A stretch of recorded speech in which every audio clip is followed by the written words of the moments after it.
Well, Hi. I want to welcome everybody to the Hire Talents Podcast, optimizing the hiring processes for entrepreneurs by entrepreneurs. And I have a great entrepreneur here with us today, Bianca Lager. She's the CEO of Social Intelligence, which is a super cool business. And I can't wait to talk to her all about it. Some topic I'm super curious about. So welcome, Bianca. Thanks for being here. Hi, thank you so much, Fletcher. Excited to be here. Yeah. I always kick off just how did you end up starting this business, and where did this, tell me about your journey a little bit and how this came to be. Sure. I didn't start it. That is first things first. I was recruited to run the show. Wow. Okay. Yeah. So I got my MBA somewhere along the way during, sort of mid-career. Had a background in sales and marketing, and was running essentially small businesses. I was a business manager in the event industry and different things in Santa Barbara, where I live. Yeah, beautiful place. And I just sort of felt, it is. I can't complain. I feel very blessed. Yeah. And it's an interesting place, especially in that event industry that I was in, because one finds themselves at Oprah's house suddenly. Oh. And it's an incredible experience. But, along the way, I sort of felt like, gosh, I don't know that I know what I'm doing that well. And I was running other people's businesses. That's sort of been my expertise, I guess. Okay. And I decided hired guns. Yeah, I am. I decided to join the technology industry and get my MBA at the same time. So I got a corporate gig in the software field, a great company called London.com, and I started doing my MBA basically at every waking hour that I wasn't at work. Yeah.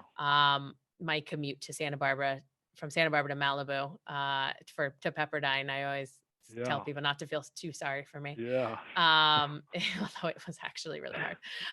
Yeah, that's like an hour and a half or something. Yeah, no, it was hard. Yeah. That's for sure. So along the way, hustled hard during that time. And of course, I'm just a regular gal trying to take on less student loans as I can. And was volunteering at places. And I was just really, really hustling at all angles. I was bartending on the weekends. I was doing all sorts of stuff. And at the end of my MBA journey, I was in a place where it was like, okay, settle down now. Like, let's get a big girl job and kind of settle down and kind of take a chill. Yeah. And so I did, and I found what I thought was going to be a great corporate kind of dream job. And I definitely was excited. There's so much growth potential and all sorts of stuff. Had a very snarky boss. And in retrospect, I'm really glad I didn't have to stay there. What ended up happening was my neighbor, my friend, had a company called Social Intelligence for a few years. And we all went to dinner one night. Me and his wife have been very good friends for a long time. And so wasn't an unusual thing. We went to dinner and I'm sort of mid-spoon soup up halfway to my mouth. Yeah. And my dear friend Max Drucker essentially says, hey, in my business, we have 2 product lines. Things are getting complicated. I want to spin off the companies into 2 different companies. I want to run one and I want you to run the other one. Okay. And as one does, one says yes. Yeah, it's an exciting opportunity, very entrepreneurial and very much. And it was cool. And I mean, of course, that sort of began the journey. So I can't take credit for it being my brainchild, but essentially I like to take credit for turning a product line into an industry, I like to say. Yeah. So when did you start with Social Intelligence? That was 5 years ago. Okay, good. Yeah. So I think that's always it's interesting everybody has their own path there, and I love that it was a connection with the neighbor. I mean, the best way to find great people is through your own, network, right? Referrals is the Yeah. number one source of the best hires. And, so we're always Yes. advocating that. And obviously, people come to our companies probably and work with people like us when, they're not doing that, right? And they're hiring strangers, Yeah. right? Yeah. Oh, how do you mimic that process, right? And I mean, Yeah. for me, I always tell people, and one of the kind of core values I have is, yes, you can get lucky, but you have to be prepared, right? Yeah. And so, I love that. Mine's manufacturing luck. Exactly. And so, I had exposure to somebody that had these resources. However, I was prepared to meet that moment in my own way, and just by his own observation, noticed my hustle and Yeah. and you were sharing with him the things that you were doing at work, and yeah, he was getting a flavor for how your style was, and yeah. and So was liking it. Yeah. right. And yes, and to your point, that's when in the hiring process, that's what we'd all love to do, to have that Yeah. long run time to see how people are in the wild and watch them adapt and overcome obstacles and all that kind of Yeah. stuff. Yeah. And so, for him, that he felt very confident that this was the right thing, Yeah. because Yeah. of that exposure on both our sides. And yes, I mean, the conundrum of all of us who hire folks Yeah. Yeah. is forever. How can you put that in a bottle, Yeah. Yeah. I love it. I love it. I love it. This concept of when preparation meets opportunity, equals success, Mhm. right? Kind of thing. So that's Yeah. cool. Yeah. So tell us about. I'm really interested in this social intelligence. I mean, I think Yes. a lot of we have lots and lots of clients, and a lot of them will ask questions about this, like, hey, what do you think about like looking at people's social media accounts, Yeah. right?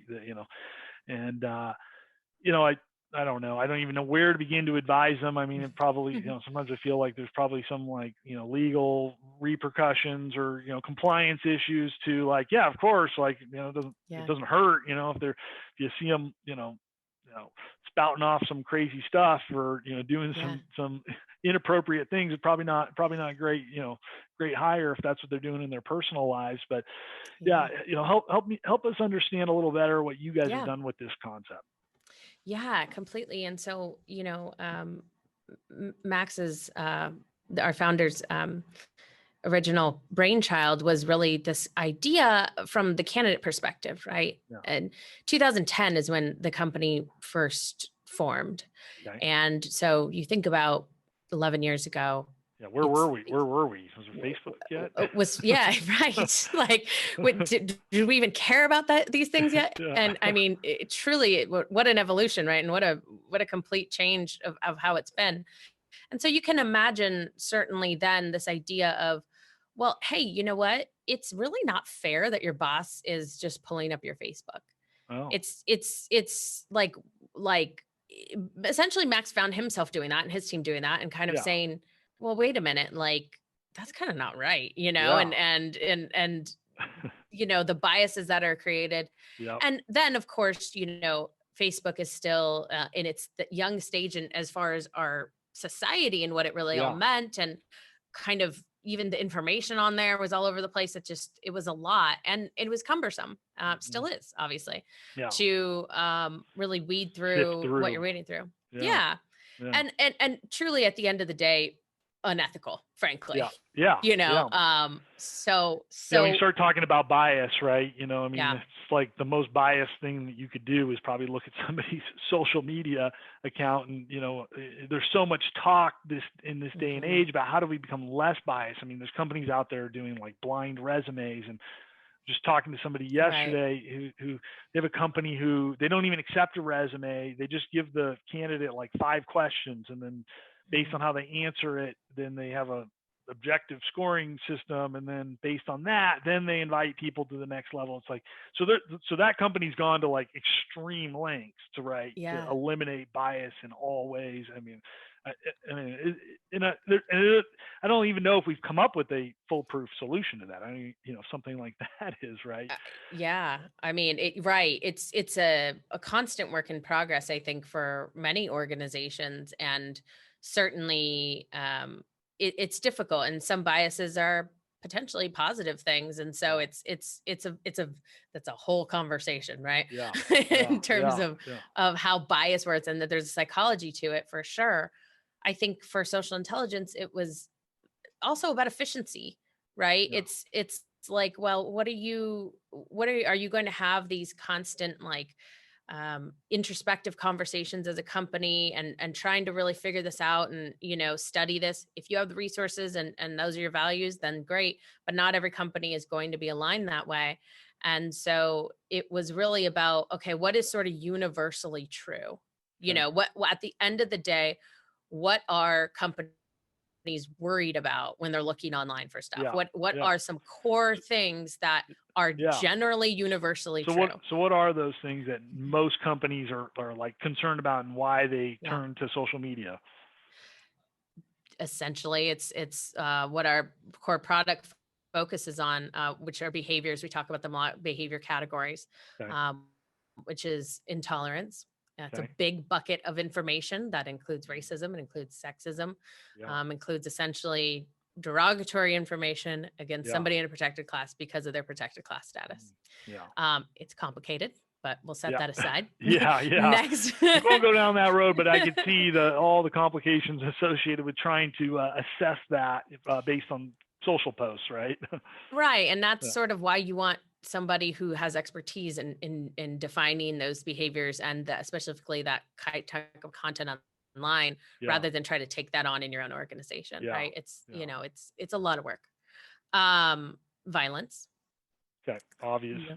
Yeah. Full stop and full sentence there. Yeah. We don't want to hire anybody who's like who thinks violence is cool, and then next thing you know, they're in a fight at work or something. Right. Right. And that's a Yeah. mild, right, Yeah. Yeah. example. Yeah. We don't even Yeah. have to even talk about the Yeah. extremes, Yeah. but they're out there. They Yeah. exist, Yeah. both for employees, for clients, for everybody. Yeah. Sexually explicit material, Yeah. sort of, also, that's actually one of them that some companies take or leave, actually. Some Yeah. companies are like, don't care. Yeah. Some companies really need a more buttoned up reputational experience out there. And so that's important. And So the last is one there is, a connection? Sorry to interrupt on no, it's that, but okay. is there a connection between that kind of stuff and, say, sexual harassment in the workplace? Or, I mean, what kind of Yeah, studies have been done? potentially.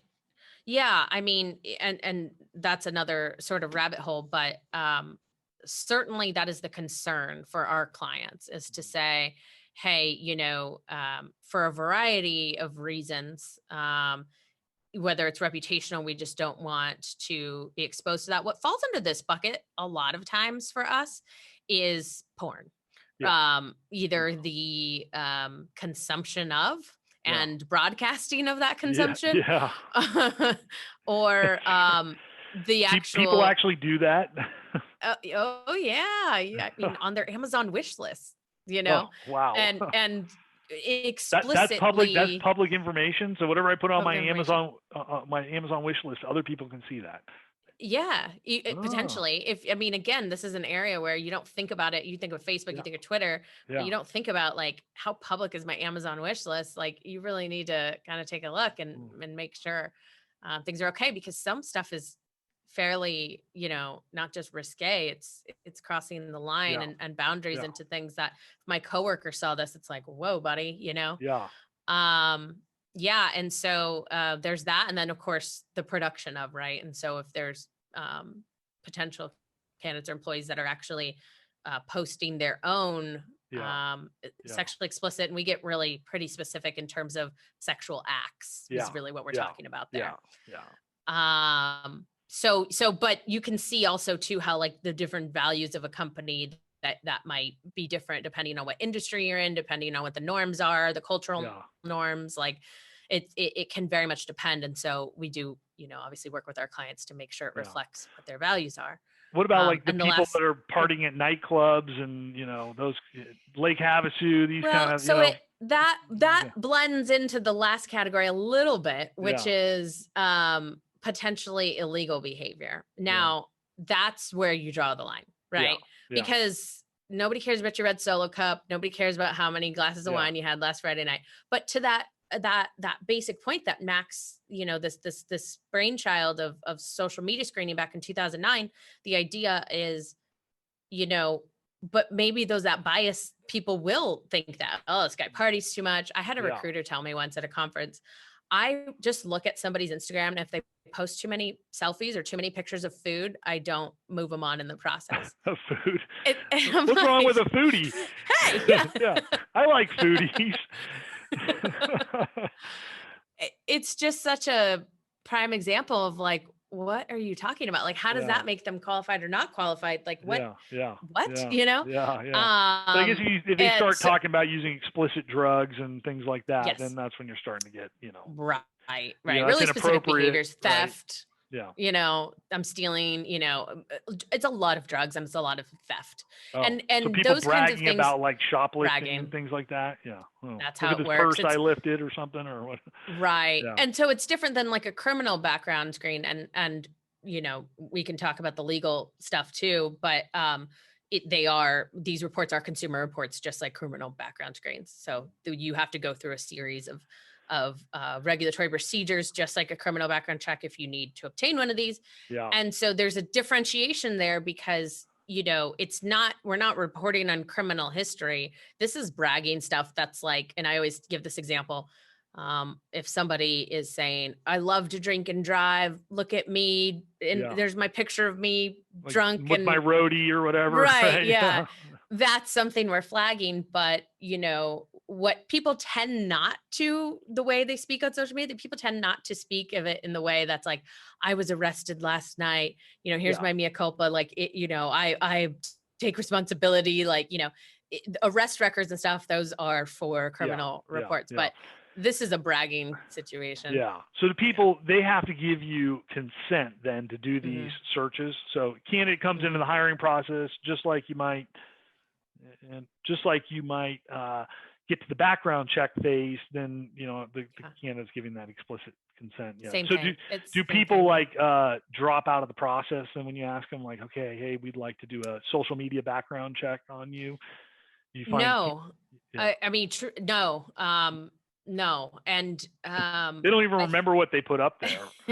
I think it's a couple reasons. I think one, yeah, they're not very clear about what that means, and Mhm. also, or some people don't really understand potentially the offense or the consequence, or maybe it's something that happened. I mean, these reports have a limit of going back to 7 years. Yeah. So but that's still a good chunk of Yeah, time. a And long so time. you post something 4 years ago, it just might not be something that you're thinking about. That, and if you're a habitual, we about 1% of the time do we find that we the most colorful reports, we say it's where people have a hit in all 4 categories. Yeah. And so that Wow. happens about 1% of the time. Wow. And yeah, I know.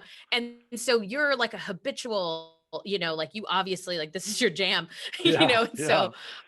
so our feeling and our sense is that, um, they're not that they're not aware of the content, but that it is more like I'm trying to be funny. I am trying to get attention, the shock value of it all, Yeah. gain followers, Mhm. whatever it is, it is intentional. So has there been Um, any studies around, okay, if people are exhibiting, I mean, we're talking about like, let's see, racist, mhm, sexually explicit, mhm, inappropriate, drug use, and mhm, mhm. violent behavior, basically, are our 4 buckets. Yeah. Is there any relationship to people who have shown a history of bragging or sharing or being interested in these things in Mhm, public, like mhm. on public social media? That's in public, essentially, right? Yeah, right. Is there any relationship to that and what happens once they're on the job? Not that we've conducted. Yeah, And I think what I because those people know, don't get hired after you that, guys are well, done with them. it's something we've thought about in terms of studying. And I think we're in a unique position to where I don't know how many research companies would Yeah, have access to that information in that yeah, way, right? no, no, Um, very few. Yeah, right. And so, and then just actually following somebody and yeah, seeing what that is. Um, I think those aren't the reasons though that organizations need to deal with this or necessarily are inclined. Potentially there's other types of studies that talk about what you're talking about. Yeah. Why do you do any background check, right? You Yeah. know, that it's the risk of negligence, the kind of making sure you Have you don't done have your due diligence? Yeah. right Yeah. lawsuits, bullying, harassment, and then unique to social media, that bad publicity, the reputational of risk. And there's a lot of pressure from consumers now. They're like, I Googled this guy. You Yeah. know what? You Yeah. didn't Google this guy? Like, Yeah. Yeah. you look at this. Yeah. And Yeah. You so, send a service technician in the home and they're completely inappropriate. And then next right. thing you know, yeah, the Look at consumers, those tweets, right? yeah, You yeah, know, like, you're right. yeah, yeah. Now they have a claim against you as a company because, it's so obvious that there was something wrong, right? Yeah. Or, there was a level of trust that they gave to you, and should that of trust have been, given. And so certainly that is the drive and the motivation. And I'm sure lots of research around exactly, how companies have had outcomes that avoid those types of things. But avoiding risk insurance Yeah. essentially Yep. is a sort of a different beast. But the psychology, I think, that is also interesting. Another factor here that our clients use these reports for isn't just keep this person out of a job. It's Yeah. not just we're trying to be like red flag. No, Yeah. now, especially with a lot of initiatives around diversity and inclusion Hmm. in businesses, not all these offenses are, not all these tweets and all this content they're not deal breakers, Yeah. right? And so some of these reports, depending on the level of severity here, become either documentation, just kind of like good to keep around. If something else comes up, then we at least, Yeah. have this as like, If they letting go of start to terminating say, a relationship. yeah, Yeah. inappropriate things at work, it's like, okay, now we see a history of that and Right. making public statements about this, and then like Right. they also did it here at work. Now Yeah. we're gonna move to Yeah. terminate this person. We've got additional evidence. So are they doing them on Exactly. existing employees then too, or like they asking people Yeah. to sign up and say? Yes, and it's certainly become a more prevalent thought in a lot of our clients' minds. Yeah. In those cases too, along with the documentation, especially for current employees, it's something that we call teachable moments, Yeah. right? Yeah. Hey, let's talk about your tweet here. Yeah. Let's talk about your use of this word or that word Yeah. or whatever it is. And, I'm going to give you the opportunity to delete it, to confront it, to Revise learn it. that, hey, here's our policy, here's our code of conduct, here's Yeah. our social media policy, whatever it is. This is running up against this. So, let's work together to see. And a lot of times that does actually create moments where people can learn and grow, Yeah. and understand and then thrive in their career. So this isn't Yeah. necessarily just about You know, you don't get the job, you're fired, Stuff I was posting when I was 18 actually, well, didn't exist, but if I were 18, Me neither. if I were 18 and I had social media, I'm sure I would have posted some things that probably were, I probably shouldn't have, thank goodness. But, yeah, right. I'm glad I'm the same age as Mark Zuckerberg because, we can, it's the same time frame. Yeah, exactly. So, but, you definitely live and learn, and, you also learn, people have an opportunity to correct themselves. So that's definitely good that you can leverage that to help educate folks. Yeah. Yep. Yeah, I think it's super interesting. I mean, we go back, in our world, everything's about kind of criterion, outcomes, right? Can we tie what we're doing in the hiring process back to performance outcomes of some sort, right? And of course. So it's always an area of interest for us. A big piece of what we do is, how do we statistically prove what we're doing and those kind of things. And so totally would be interested in exploring that subject. And I guess the reason why it's so important that businesses out in the real world like ours, I think that do this kind of work, or in these realms, right, of predicting on-the-job performance or predicting risk, reducing risk, or being more involved in these scientific studies, is because a lot of times it gets left to the academics. And no offense to them, we partner with Bowling Green State University in the assessment side, and they're considered the #1 assessment scientists in the Yeah. country. Right.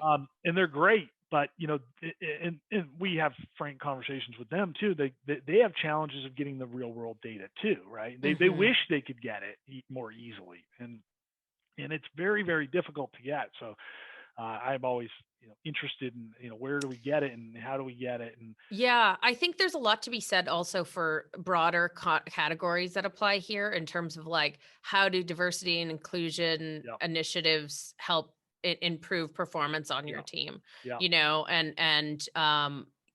inclusivity, including hostile work environments, knowing that how hostile work environments negatively affect work.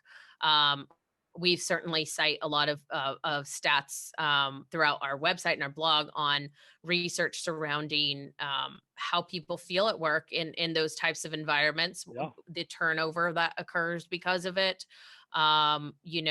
the just the hindrance of production yeah, when people aren't performing at their best or people are distracted essentially by these other issues, and not even if it's necessarily direct. I mean, certainly you can understand the outcome when somebody's being sexually harassed or somebody's being bullied or has a hostile environment or hostile experience, but the surrounding team that experiences that, yeah. the company, how that bleeds out into Yeah, the toxic environment, and I right. think most companies, I mean, unless you're running like Wolf of Wall Street type business, right? Yeah. Yeah. I think are probably aspiring more to something like an in and out type of culture, right? Where it's really Yeah. disciplined and good, good manners and Hmm. teamwork and all these other more positive things, but if you are an organization that has these positive values and missions and trying to reinforce those, it's amazing if if your eye's not on the ball there Hmm. constantly, you begin to allow that cancerous type of behaviors infect the organization. It starts to drive out the positive drivers of that, right? The people who are being Yeah. harassed or being threatened with violence or bullied at work or whatever other Yeah. crazy thing that Uh, happens. And those are the good people that you want to foster that more positive, and slowly the tide yeah. begins to turn, right? Certainly, and I think not all companies are after even like the more we find that the industries that are really interested in social media screening are not necessarily ones that have the aspirational there's that, certainly that aspirational, like, hey, we can do better, we can be the best, Yeah, like in terms of the positivity and the culture, but also highly regulated ones, yeah, people with fiduciary duties, okay, financial, yeah, healthcare, education, people who are in hmm, charge of our children. yeah, yeah, These are positions of duty of care towards folks yeah, that do have a higher level of trust that yeah, are associated with it. And so, and then of course there are technology companies and a variety of companies for whatever reason that those core values are that very, equity and positivity is at their core values, and that is definitely sort of an alignment here too. But truly also I think it's about upholding that human dignity aspect of it to their clients and to themselves, mhm, and just that level of trust. People have to trust us. yeah, People have to be able to come to us and know that the guy who's my financial advisor or the nurse who's giving me my yeah, vaccine is someone who isn't discriminatory towards me or doesn't want to beat me up. yeah, I yeah. mean, there's a variety of things there. Yeah, yeah, yeah, yeah. No, for sure. No, that makes a lot of sense. Yeah. So I guess so. I was curious about your guys' overall hiring philosophies. Yeah. Where in the process do you guys typically recommend using a screening like Hmm. tool like this? And then just in general, what are kind of uh, some tips or tricks in the hiring process that you recommend to make sure that you get the best people? Yeah. Um, it's such a loaded question, right? Yeah, I know. I give you kind of two questions at once, Yeah, but yeah, yeah, yeah. No, so okay, so in terms of the social media screening, generally we recommend doing it when you are doing your other background screens. okay, yeah, Most of the time it's post offer. Yeah. for folks. Yeah.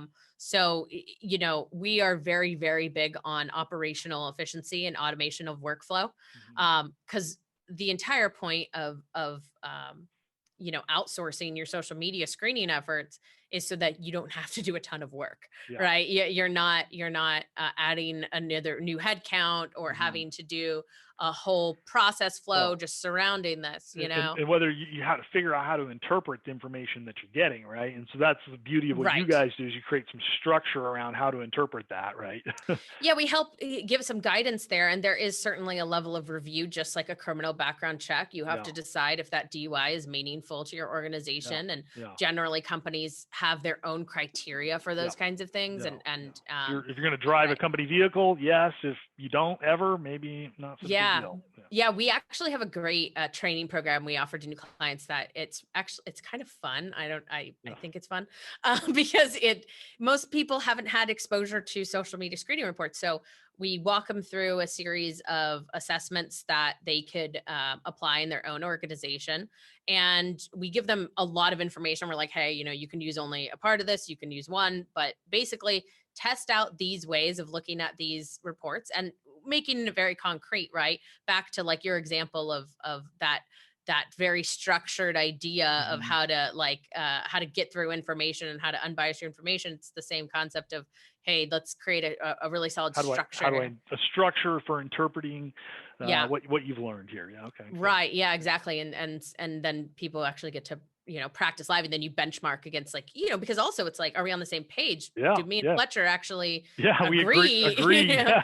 Yeah. That happens in, you know, for a variety of things, especially in HR departments. So, so anyway, it's a really interesting activity. And then of course the content is just so mind blowing sometimes that people are very much like, oh my gosh, you know, like, oh my gosh, I can't believe we're looking at this kind of tweet. And it's like, yeah, this is what we're talking about. Yeah. Um, Real life. yeah, exactly. So that's very helpful. If you've never experienced those things before. And then, yeah, just trying to keep your process, you know, obviously you want to partner.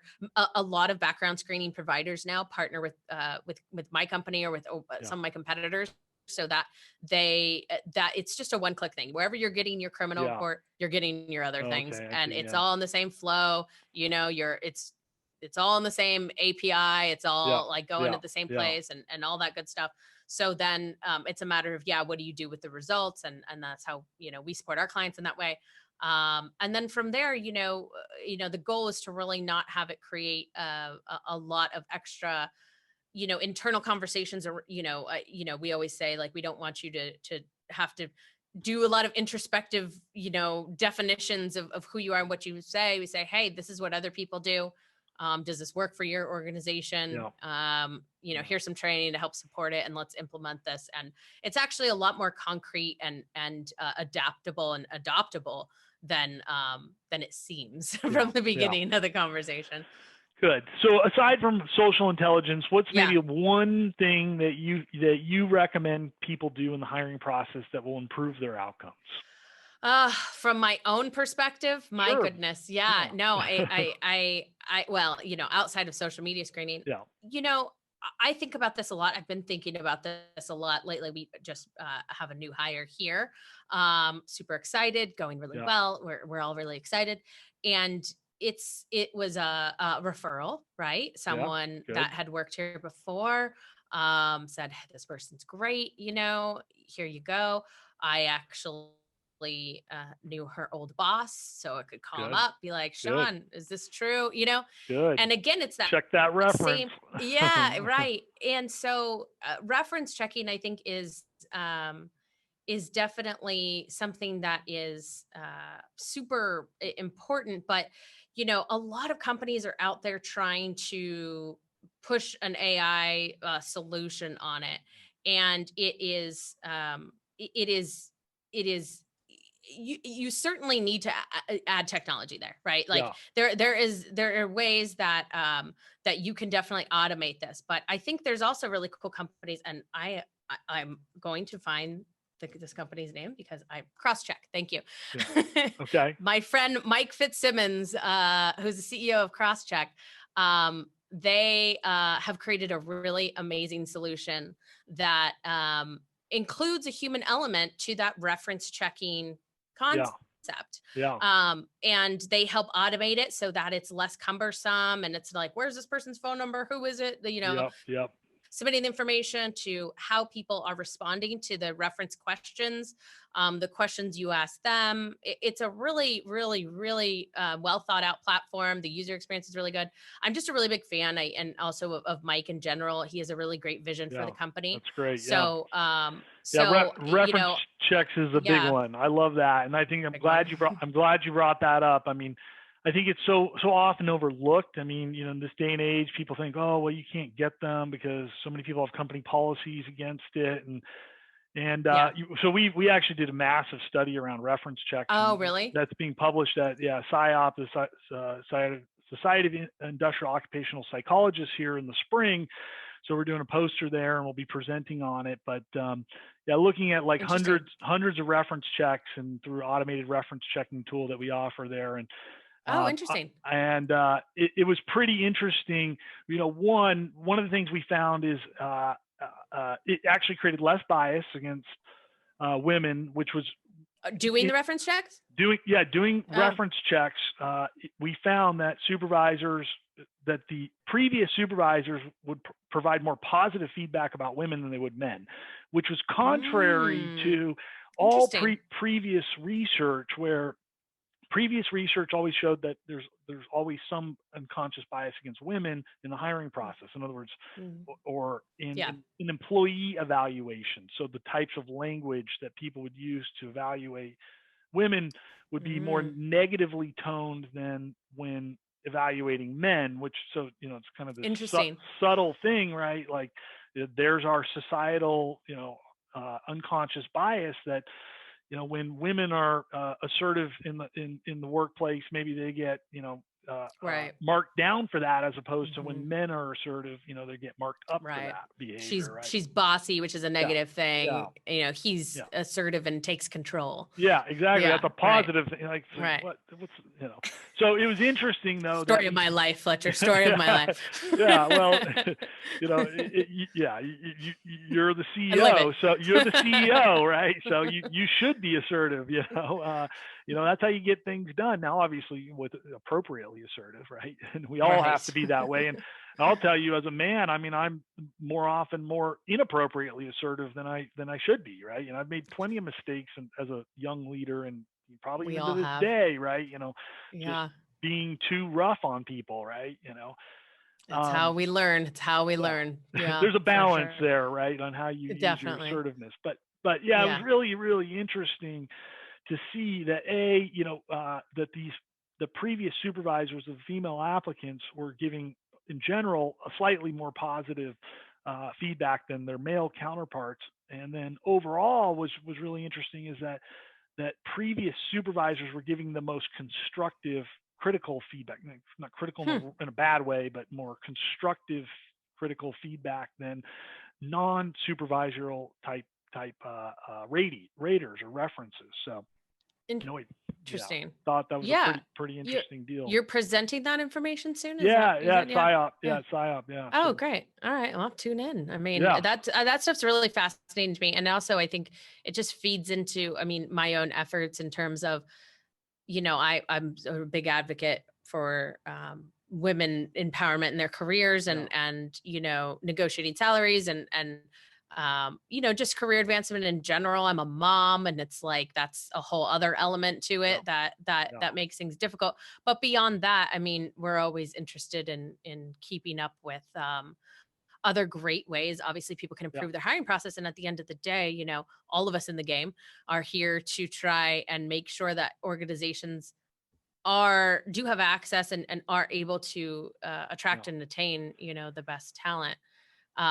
Question for you, Fletcher. Sure. Go for it. I might flip the script here. Don't worry. I'm open book. Well, I grew up in San Diego. I noticed you went to UCS or SDSU. I went to the not so smart school, but Hey, that's like my hometown school. No, it's good. Go Aztecs. Go Aztecs. I know.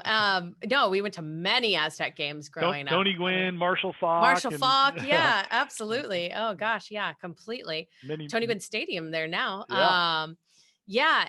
But you majored in philosophy. Yeah. Made me curious. It's like, is that, that kind of, that the core, that philosophical questions of like what motivates What's the people, meaning like, of life, yeah, universe, but and everything? sure.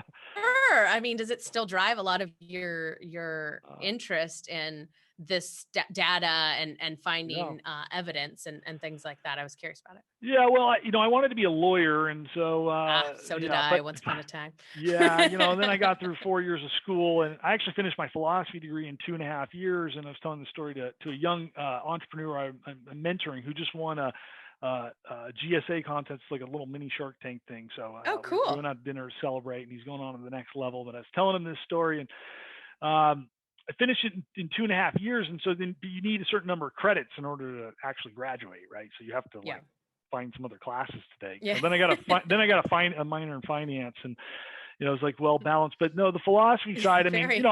I was a troubled kid, and struggling to figure out the meaning of life, What's the what? universe, and Yeah. everything, and what's the Yeah. purpose, and why am I here? What am I doing? And just Sure. all those kind of things. And I think at a certain point, I found peace with that. But philosophy is teaches people how to think about sort of abstract ideas in actually a logical way. That's really the Mm-hmm. art of philosophy, is how do I take something that's sort of fuzzy, like the meaning of life, and then break it down into a set of really logical arguments or thought processes in order to make an argument for whatever you come up with, really, essentially, right? If it's God, then you still have a foundational of logical arguments that you're using to justify that's the purpose, right? Or something like that, right?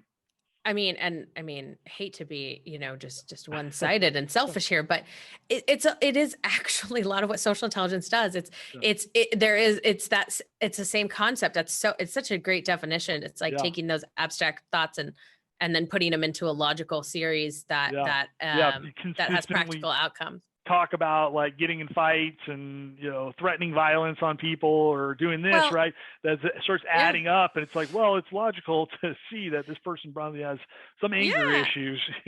I mean, content on social media is wild, right? It's Yeah. always different. It's all over the place. It seems like such a gray, people hear, it's such a gray area, I don't want to touch it.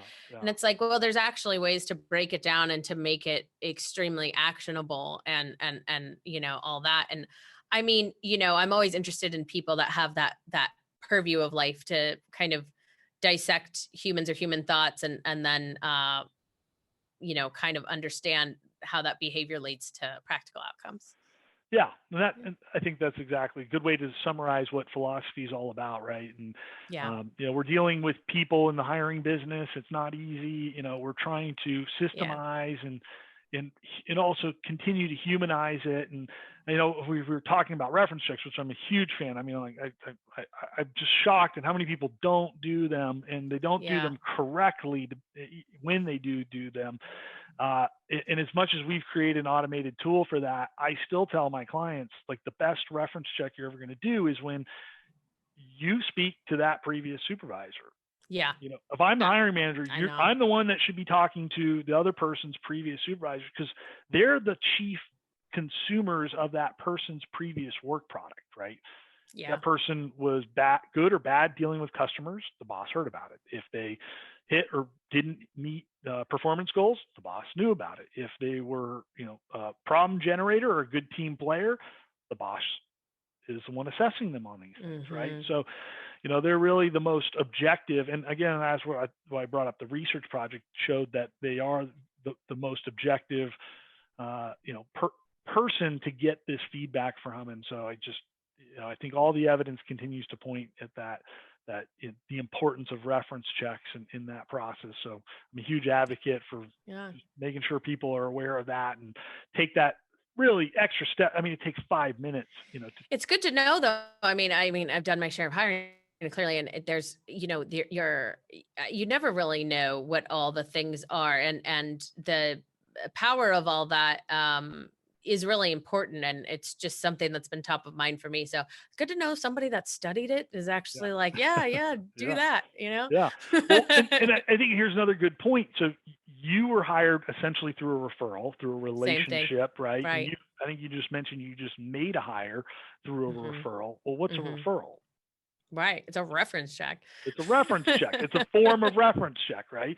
No, I don't recommend just taking the one referral and only relying on that. I'd probably, Yeah. you did the right thing, right? You went and Right. checked some additional references, but it was a darn good start, right? You Yeah. ended up with somebody who you got excited about, and you know, yeah. So Yeah. No, yeah, completely. Yeah. we do it for everything we buy on Amazon. We do it. We go and do Sure an do. Uber or a Lyft.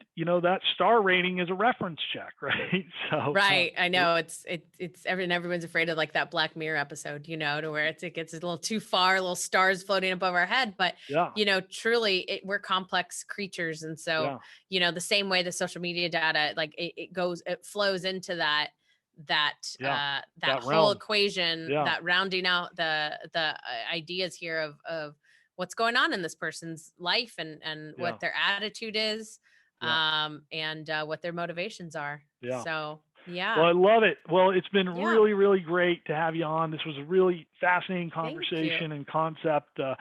So I was super happy when I saw this come across my desk, that is an opportunity to chat with you. And so tell us, where do we find you? Yes, that's important, right? Yeah. So socialintel.com, one L, people. So Intel is one L. Socialintel.com. And we, for your listeners, and we're happy to be a part of your audience. Thank you so much, Fletcher, for having us on. If you go to our website, you can dig around and see more about like how it all works and how to do it. Yeah. If you want a sample report, go ahead and fill out a quick form.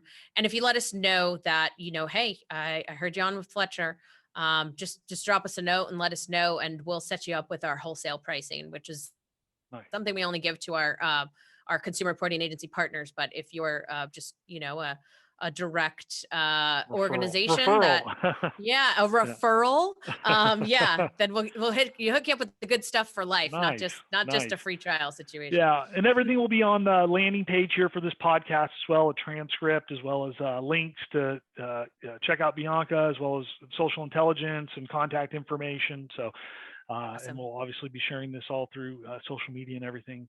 So, no, it was really great. Thank you for having me on. Thanks, Fletcher. Really appreciate it. Thank you, everyone, for listening in.